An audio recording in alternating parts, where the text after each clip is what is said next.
Number 2214 കൊച്ചുവേളിയിൽ നിന്നും ലോകമാന്യ തിലക് വരെ പോകുന്ന കൊച്ചുവേളി ലോകമാന്യ തിലക് സൂപ്പർഫാസ്റ്റ് എക്സ്പ്രസ് 4ാമത്തെ പ്ലാറ്റ്ഫോമിലേക്ക് എത്തിച്ചേർന്നിട്ടുണ്ട്. यात्री कृपया ध्यान दें, गाड़ी संख्या 2211 Kochuveli Lokmanya Tilak superfast express platform क्रमांक 4 पर आ चुकी है. For the kind attention of passengers, train number 22114 Kochuveli Lokmanya Tilak superfast express has arrived on platform number 4.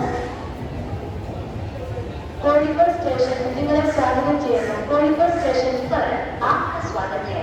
Welcome to Kozhikode station. യാത്രക്കാരുടെ ശ്രദ്ധയ്ക്ക് ട്രെയിൻ നമ്പർ 2214 കൊച്ചുവേളിയിൽ നിന്നും ലോകമാന്യ തിലക് വരെ പോകുന്ന കൊച്ചുവേളി ലോകമാന്യ തിലക് സൂപ്പർഫാസ്റ്റ് എക്സ്പ്രസ് 4ാമത്തെ പ്ലാറ്റ്ഫോമിലേക്ക് എത്തിച്ചേർന്നിട്ടുണ്ട്. यात्री कृपया ध्यान दें, गाड़ी संख्या 2211 कोचुवेली लोकमान्य